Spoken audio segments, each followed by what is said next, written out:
Here we go again. Hi guys, welcome back to my channel. It's your boy Amesh. So today I'm reacting to Tanzania geography. My Eastern African people.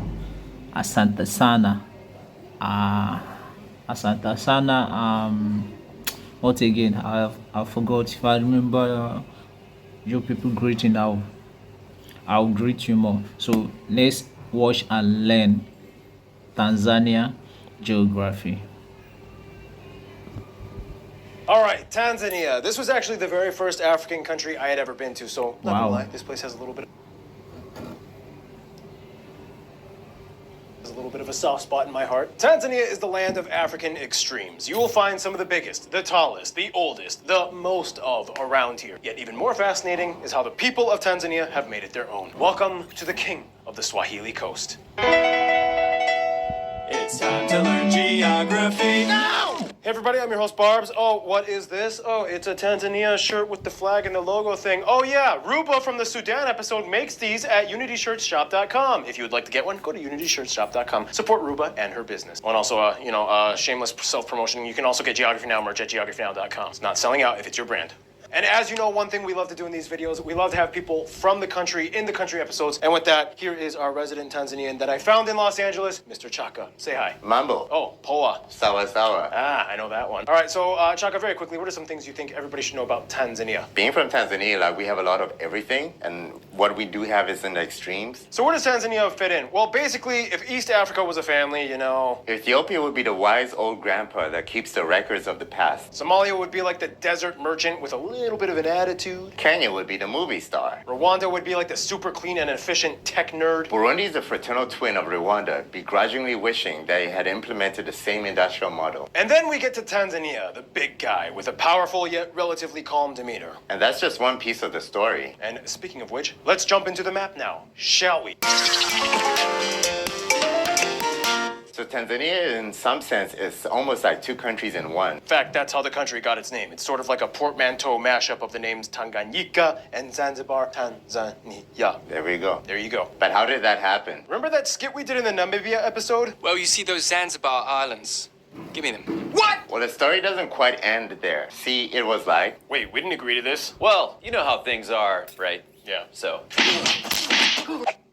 that was literally the shortest war in human history. Can you two be friends? Yeah. Then it was like...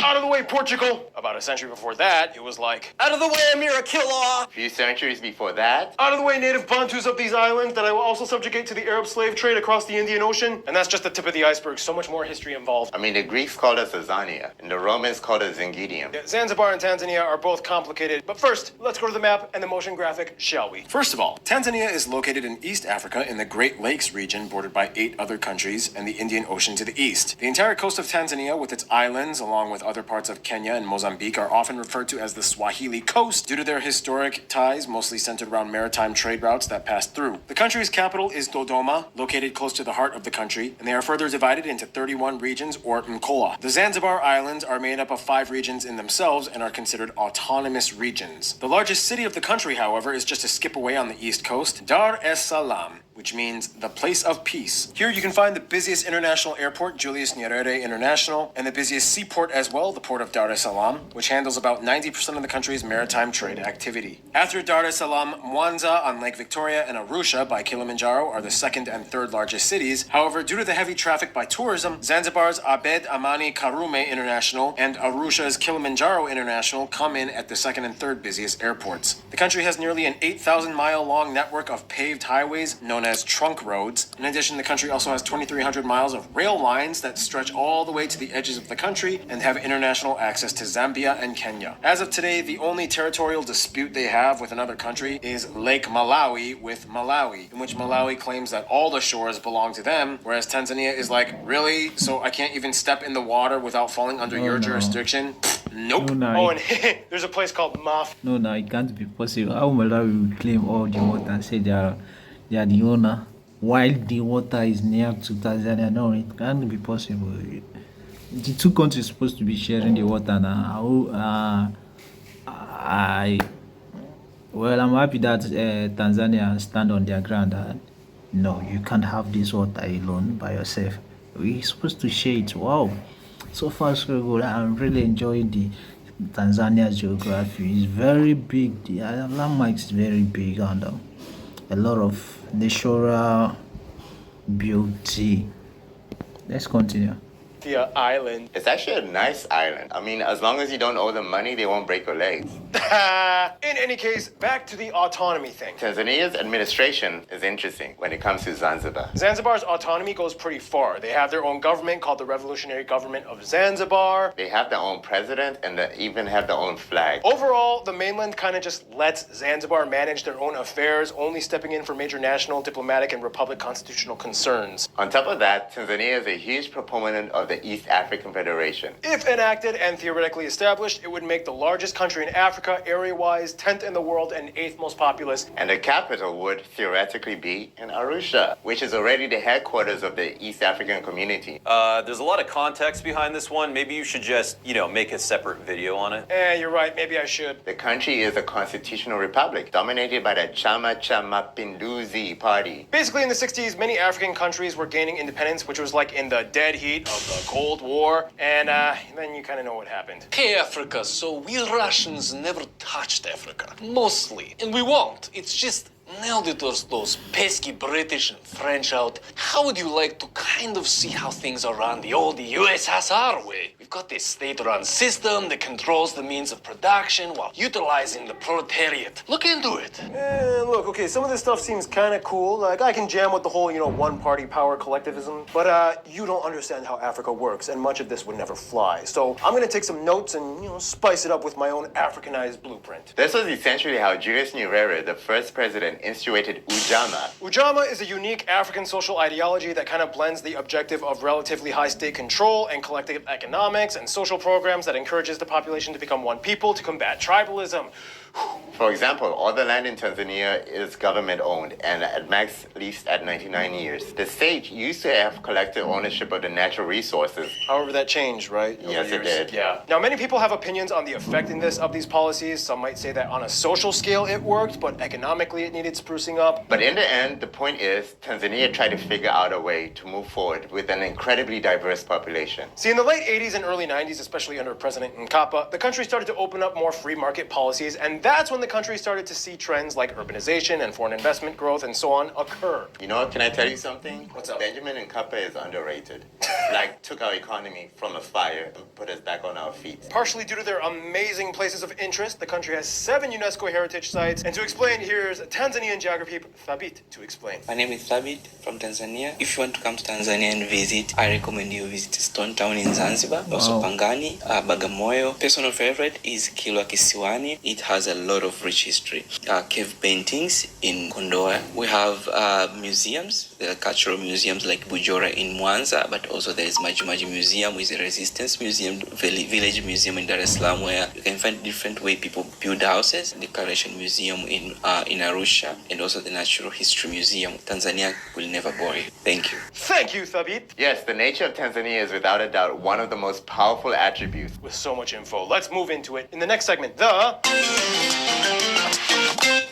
So Tanzania is hands down a country of nature. Literally, the movie Lion King was heavily inspired off of Tanzania's landscape. Let's jump in and see how the physical layout of Tanzania works. Here's the motion graphic. Tanzania is located at some of the southernmost sections of the East African Rift, a fault line we've mentioned countless times that slides down into the eastern section of Africa. As you can see, Tanzania is pretty much situated in between the west and eastern rift fault lines, which is why the northeast and central parts of the country have a more distinct arid terrain, as opposed to the otherwise lush green remainder of the country. This fault line is what plays into Tanzania's unique geological makeup, as the East Rift Valley cuts through the northern part of the country, leaving behind a residual geothermal section of land. Here there are mostly dormant volcanoes, however some like the Oldoinyo Langai are still active. But in regards to that, right on the border you can find Mount Kilimanjaro, a dormant volcano, which is not only the tallest mountain in Africa, but it is also the tallest freestanding mountain in the world, not part of any range. Some might say it is technically part of the Eastern Rift Range, but come on, look at it. It's a loner. And it is so tall that Kilimanjaro Kilimanjaro in itself actually has 5 of its own climate zones. Just to skip away, you find the Ngorongoro crater, the world's largest inactive, intact, and unfilled volcanic caldera. Some call it the Garden of Eden, and is home to a huge nature reserve. The East African Rift Fault Line essentially is what creates the 3 great African lakes, all of whom are at least partially within Tanzania. The largest one being Lake Victoria, which is the largest tropical lake in the world and the 3rd largest freshwater lake by area, followed by Tanganyika, the 2nd largest freshwater lake by depth and volume in the world, as well as the deepest in Africa. And finally, they share part of Lake Malawi in the south. The largest non-shared lake, though, would be Lake Rukwa, located in the south of the country. Now, Tanzania likes to take a little credit for sharing the source of some of the major rivers of Africa, like the White Nile and Congo rivers that have tributaries that are sourced in Lakes Victoria and Tanganyika. However, the longest river fully within Tanzania would be the Rufiji River that drains into the Indian Ocean and creates the largest mangrove forest in East Africa. A few little extra tidbits. Just on the border with Kenya, up north, you can find Lake Natron, one of the most dangerous lakes on Earth. The incredibly high alkaline content of the water can burn the skin and the eyes of any creature that goes in it. This is where Richard Brandt took all those haunting photos of calcified birds that didn't survive the exposure. I actually want to go to Lake Natron.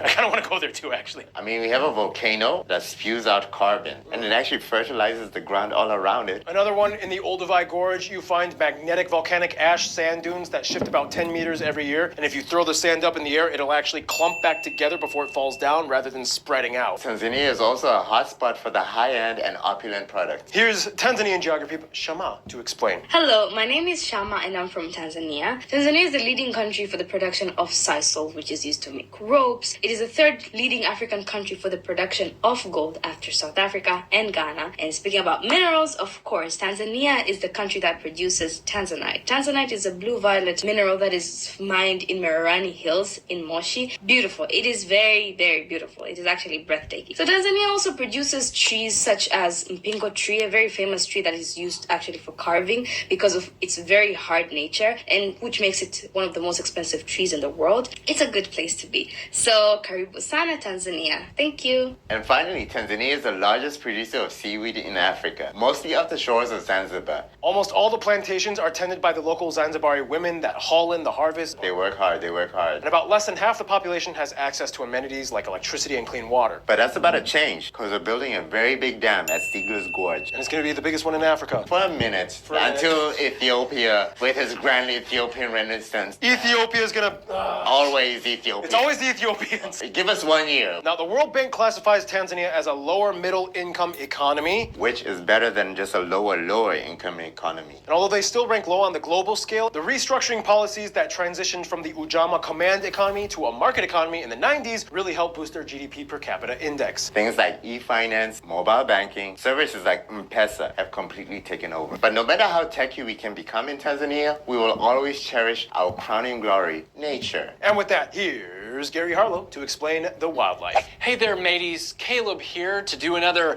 Gary Harlow segment. There is so much nature to discuss. Nearly every conceivable animal you've heard that comes from Africa is Tanzania. Except for like lemurs, because that's Madagascar. We got Simbas, Rafikis, Zazus, Timons, and Pumbas. When he was a young warthog. When I was a young warthog.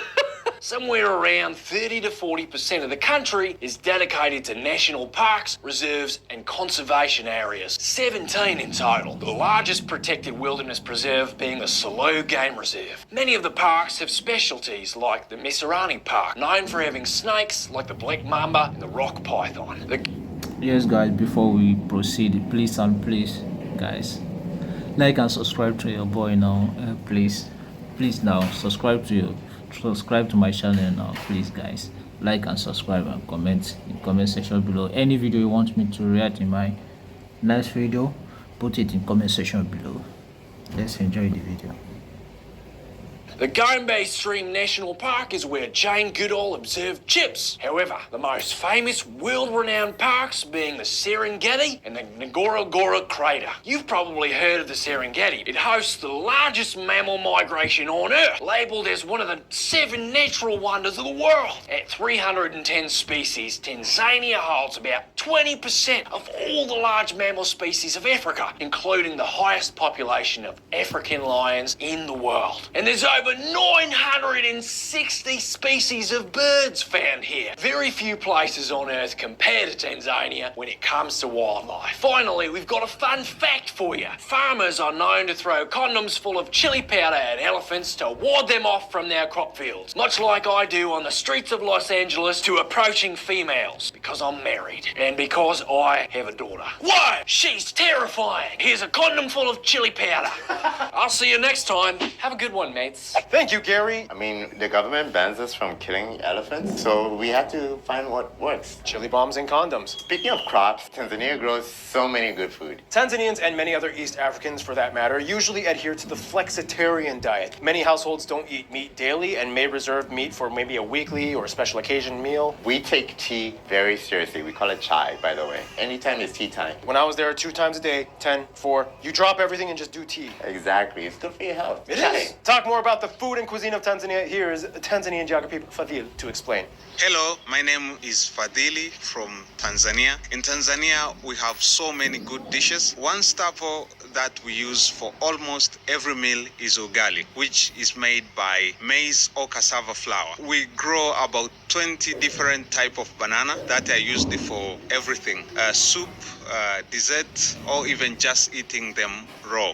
Zanzibar is famous for growing clove, nutmeg, and cinnamon. Otherwise, some of top dishes, nyama choma, pilau, mlenda, chips mayai, ndizi nyama, ndizi maharage, wali maharage, ugali samaki, ugali nyama, ugali maharage, Zanzibar pizza. And if you are lucky enough to visit Arusha, there is a delicious dish known as loshoro. I hope you get the chance to eat Tanzanian food someday. Thank you. Thank you, Fadil. Also, we have the baobab tree, but they have this little fruit. It's kind of like sour, but good. So it's like sweet, but Tangy, sour. sour. Yeah, very good. Well, just like the food, the people of Tanzania come in many different flavors and styles. Let's jump in and learn more about them, shallst we?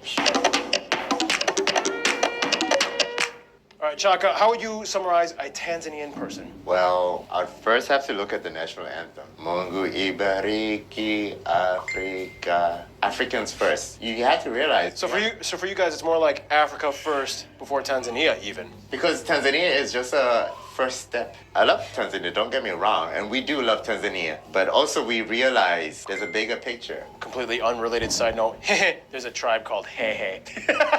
Any whomst, here's the demographics graph. First of all, the country has about 60 million people and is the most ethno-linguistically diverse country in Africa. It is also the only one to have all 4 African language families, Bantu, Cushitic, Nilotic, and Khoisan. The country breaks down to somewhere around 120 ethno-linguistic groups and tribes, the vast majority of which belong to the Bantu group at about 95%. Of these Bantus, the largest tribes and groups are the Sukuma at about 15% of the country, followed by the Hehe/Bena tribe and the Gogo, each at about 4.5%. The Haya tribe comes in next at about 4%, the Nyamwenzi at 3%, and the remainder of the 95% are made up of other groups like the Chaga, Makonde, and so on. Within the remaining 5% of the non-Bantu population, you have mostly Nilotics and Cushitic peoples, such as the Maasai, the Iroquois, the Sandawe, and the Hadza. Finally, about 1% of the country is non-African, mostly Gujarati Indian, a few Europeans, Arabs, and Chinese. We use the Tanzanian shilling as our currency, and we use the types G and D plug outlet, and we drive on the left. Thank you, Britain. The country has 2 official languages, English and Kiswahili. However, Kiswahili is far more prevalent than English, and it was a key factor that helped unite the entire nation, let alone much of East Africa, for over half a century. Today is the official language of 4 countries, recognized in 3, spoken by minorities in 6. Swahili is a sort of fusion Bantu language, started in Zanzibar that mixed various coastal and island languages. So technically there isn't like an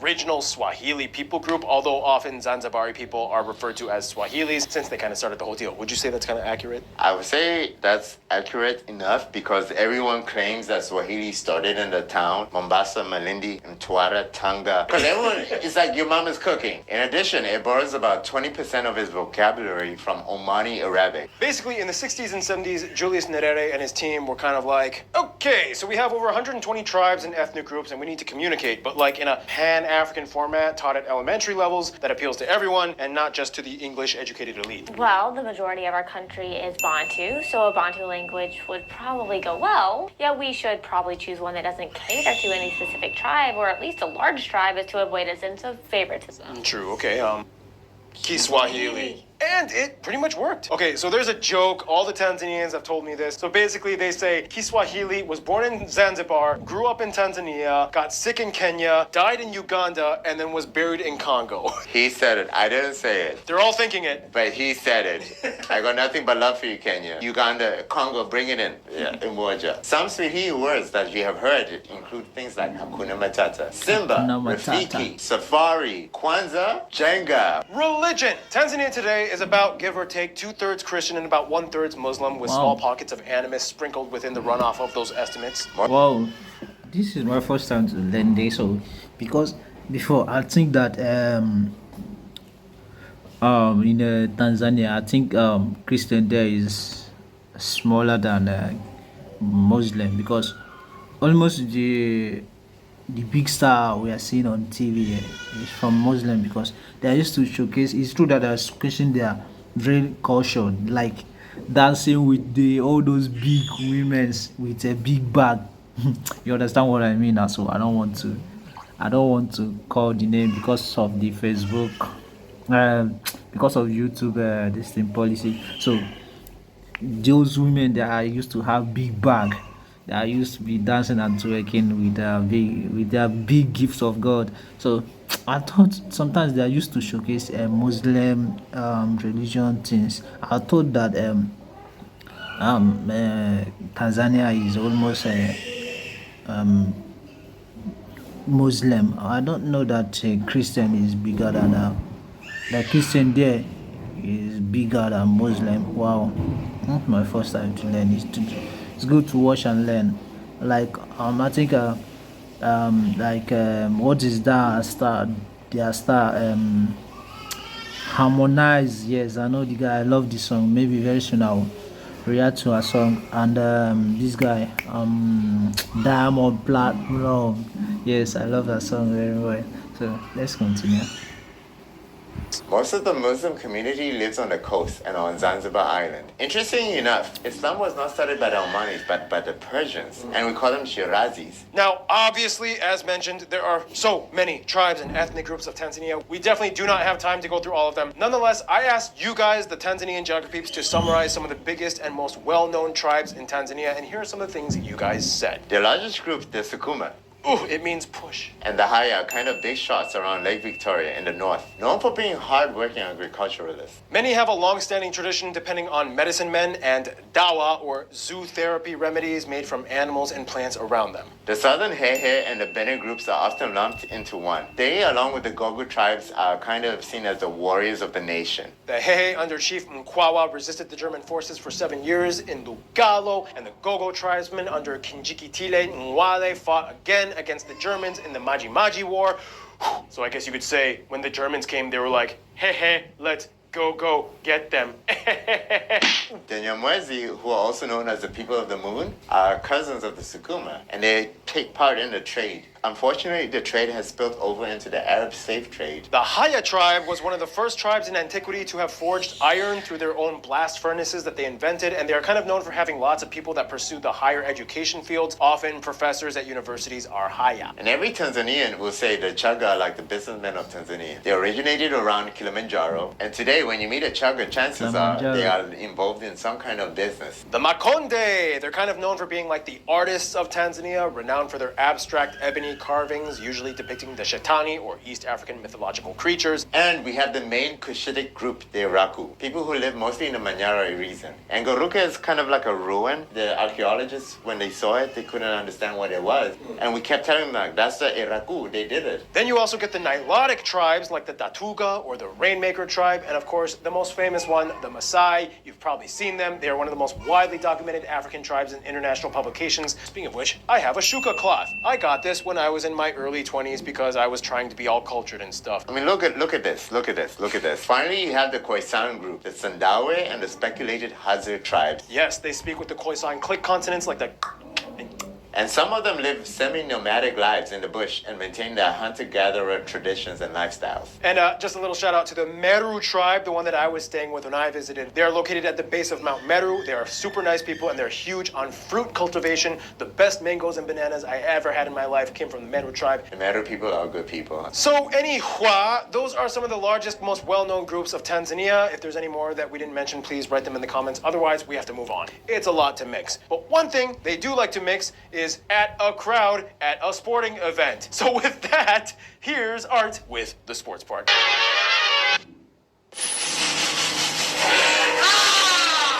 All right, Tanzanian sports. So, like most East African countries, Tanzania is renowned for their participation in long-distance running events. Some long-distance runners, like these people, are national icons. To this day, they have 2 Olympic silver medalists that won the men's 5,000-meter run and 3,000-meter steeplechase events in the 1980 Moscow Olympics. They should have gotten gold. I give them a Tanzania. And of course, no shocker, soccer or football is super popular with everyone. All you need to know is the Kariakoo Derby. This is what they call the huge rivalry between the 2 largest teams. Will it be the Yanga or the Simba? Hey, where's my Simba? Not Savannah! Also, fun fact, Oklahoma City Thunder's Hashim Thabit was the first Tanzanian person drafted in the NBA. Otherwise, in February, Tanzania holds the Kilimanjaro Marathon. It's a triathlon that involves a bike race around the entire mountain, a trek up the mountain, and finally, a proper marathon. That's a ton of cardio. And finally, we can't end this segment without mentioning the Maasai Olympics. It's held every 2 years. They compete in 6 events that traditional Maasai warriors were known to partake in. Rungu sticks being the traditional wooden club weapon used by herdsmen, mostly to kill snakes and other creatures that threaten their cattle. So they murder things that murder. They made it into a game. That's it for me, everybody.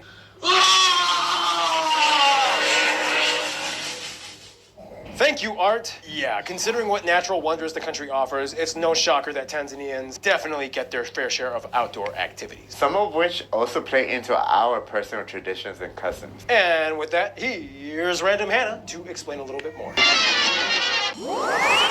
Hey everyone, I'm back. Fireball. Because why not? And remember, you can get a Random Hannah t-shirt at geographynow.com. So first off, tradition. Like many other African nations, Tanzania is home to quite a few tribal chiefdoms and small kingdoms. For example, this guy has been king of the Sukumu tribe since 1978. Tribal or clan exogamy, or marrying outside your tribe or clan, has become much more common in the past half-century. One common custom that many of them share, however, is the dowry, or bridegroom price. Usually this involves a negotiation of things like money or livestock. And you guys know that I love cow dowries. It is somehow a passion of mine. What dowry did you get for your wedding, Hannah? I got a husband, that's it. Oh. It's a pretty good one. Much of the folklore, poetry, and proverbs were passed down through oral tradition. However, after transliterating Swahili into script, written literature saw a steady rise. This guy, Shaban Robert, is considered father of Swahili literature and was born in Tanzania. Peter Palangio's Dying in the Sun is considered to be one of the most compelling works of modernism in African writing. In addition, Zanzibar-born novelist Abdul Razak Gurnar won the 2021 Nobel Prize in Literature. Tinga Tinga, which is this, is named after the founder Edward Said Tinga Tinga. It's the national style of artwork, originating from Oyster Bay, known for its bold, colorful, surrealistic, warped, and often flamboyant depictions of humans and animals. And speaking of art, Zanzibar has a whole other thing going on. They are famous for their elaborately carved doors and Arab-style chests with secret hidden compartments. It was featured on season 29 of The Amazing Race, which I am totally applying for. Hope you guys, the producers, see my audition tape. Ooh. Going off of that, Tanzania has quite a unique film industry, sometimes referred to as Swahili wood or Bongo wood. And if you want to learn more about the culture and traditions and art in Tanzania, you can follow my YouTube channel, Random Hannah. Typical dance that Hannah does. Hannah has a spin on. I almost fell off this thing. Many of their films are featured at the Festival of Dhow Countries that features African cinema and art. Other major festivals that occur include, but are not limited to, Children's Day, Unification Day, Wanyambo Festival in January, the Karibu Travel and Tourism Fair, the Mwaka Kogo Festival in Zanzibar. They burned a straw cabin to start things off. And the Swahili Culture Festival. Speaking of which, much of the Swahili language is perpetuated by its heavy use in modern music. Which brings us to Keith's music segment. I'm gonna leave now because I can't handle this. Glitter Bomb. Whee! What's up, everybody? It's me, Keith. So, Tanzania is a powerhouse when it comes to music in Africa, especially the Swahili world. Every Swahili singer knows the famous song Malaika, which was written in Tanzania. So, first off, with over 120 ethnic groups, there's a lot of traditional styles and dances and instruments and so on. For example, the Zaramo tribe has their own version of the hand piano, or ilimba. The Gogo people are known for playing the zeze. The Mara people are also known for playing the litingu, and some of the Sukuma people are known for playing the ligombos, or trough zither. Also, you can find a lot of these instruments throughout East Africa in their own shape, form, different things, yeah. In Tanzania, songs can get very political. If the president is doing a good job, artists will make praise songs, and if the president is actually doing a really shitty job, he'll get the protest songs and everybody will want to burn everything down. The late President Magufuli had tons of songs written in his honor after he died. Otherwise, from the 1960s to the 80s, Tanzania was noted for its distinct African rumba music style that brought out tons of classic artists like these people. Check out this list, it's huge. After the 80s, they switched up their political and economic model to a free market, which allowed a ton of new genres to pop up. Fun fact, Zanzibar was actually mentioned in a Tenacious D song. Zanzibar? Yeah, you never... There's one line in the song. Yeah. That's how you remember it. That's how I know Zanzibar. I'm like, oh, Zanzibar. In Zanzibar, you'll probably find more Tarab music, which is like a fusion of Arab, Indian, and Latin European influences all combining together to make this really awesome sounding music. But the one style of music native to Tanzania that everyone loves is Bongo Flava. Created in the 1990s, as described by the Bongo Flava website, the sound has its roots in rap, R&B, and hip-hop that came from America, but has been pulled apart and put back together with African hands. Most of Bongo Flava is performed in Swahili with a mixture of either English or native languages. Some of the most notable Bongo Flava artists are these guys. And of course, all of you guys wanted us to mention Diamond Platnumz. This dude is really blown up in the Bongo Flava scene, super famous, not just in East Africa, but in the entire world. That's it for me, guys. I'm Keith. Go bananas. Go bananas. I'm bananas. Thank you, Keith. And you totally forgot about Freddie Mercury, born in Zanzibar. Oh. Have you guys forgotten about Kwasa Kwasa? What is Kwasa Kwasa? Kwasa Kwasa, it's like a rumba, all in the hip. I have seen that when I was in That's Kwasa Kwasa? That's Kwasa Kwasa. So there you go. Quite the profile for East Africa's quiet powerhouse nation. But we're not quiet. We talk to the rest of the world. We have friends. You have stuff to say. A lot.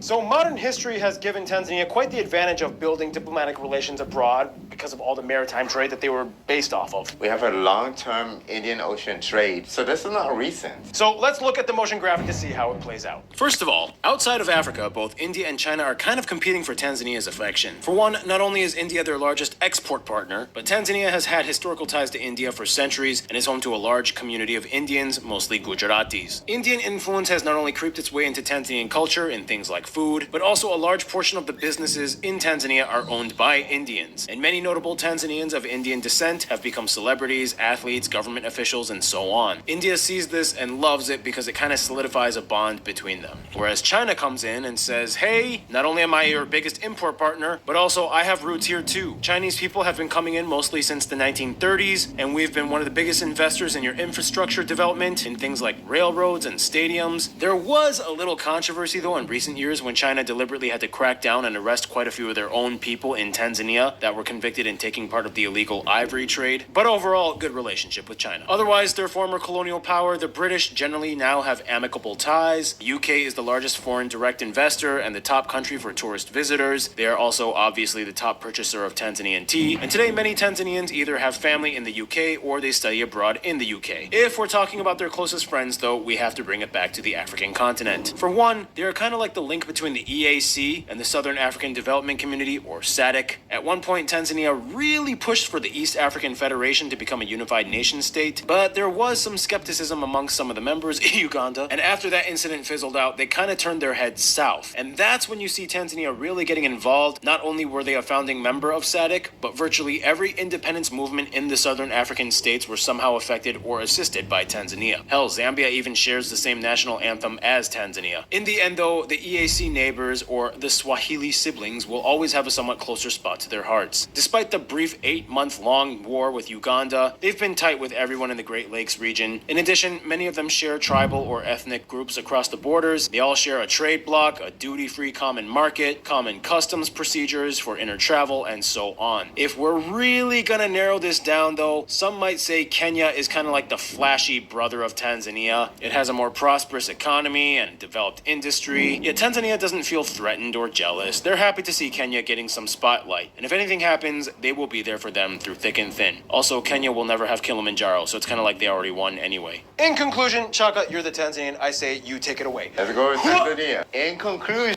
Yes, guys, that's where we all it. I hope you enjoyed the video. Please like and subscribe to my channel.